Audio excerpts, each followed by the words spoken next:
we're going to calculate the magnetic field which comes from a current loop as drawn here.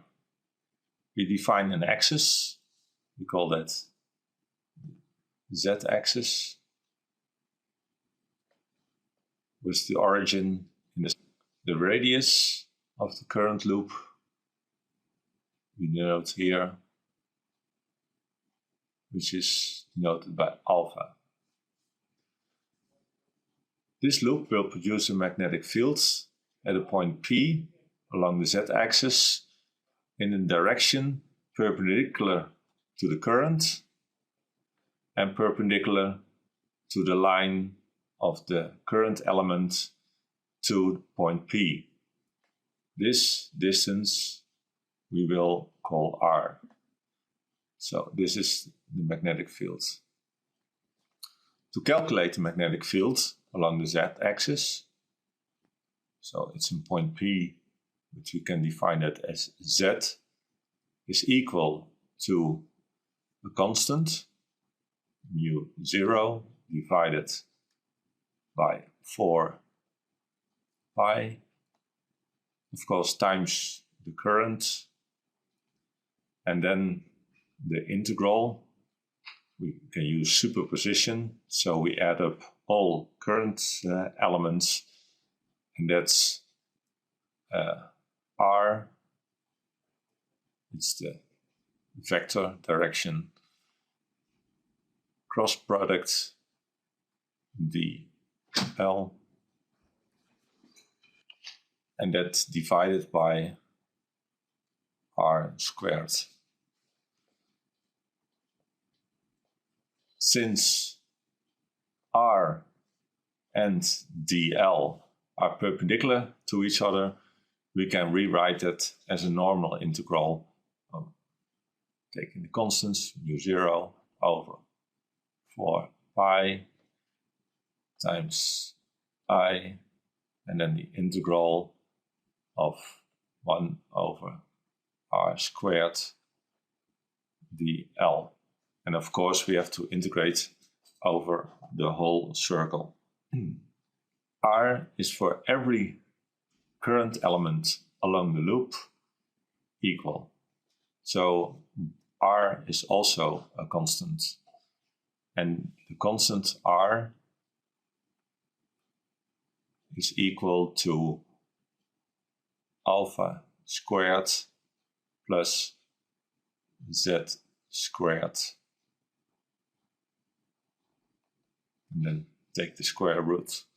And then we have this function of z. And the L is of course the integral over 2 pi times alpha.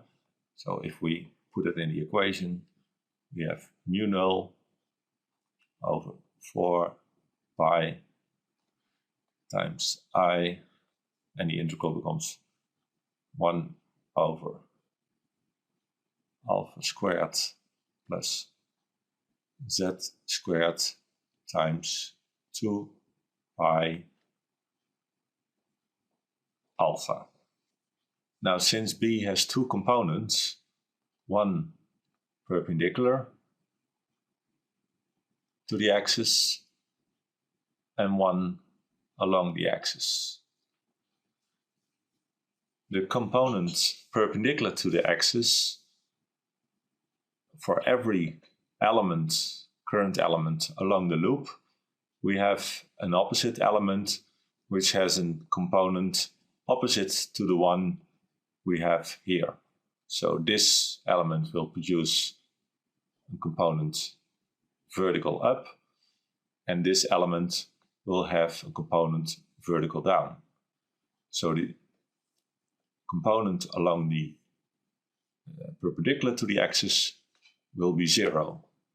And since we calculated the whole component here, we only have the component along the z-axis.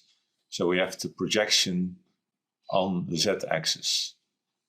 Now, what is that? Bz over B. So take Bz as this component, Bz, so Bz over B, that is the sine of this angle, or the cosine of this angle, and of course this angle is the same as this angle, so Bz over B is equal to alpha over R. So we can fill that in. Bz over B is alpha over R, so Bz as a function of z is equal to alpha over R times B as a function of z. That was what we calculated here above, so this becomes mu null over 4 pi times I, and then alpha divided by, remember that R is equal to the square root of alpha squared plus z squared, so we have here in fact alpha squared plus z squared to the power of 3.5 times 2 pi alpha. So we can reduce that to mu 0 over 2 times I times alpha squared over alpha squared plus z squared to the power 3 over 2. So the magnetic field Bz as a function of z is then equal to this formula. So we say that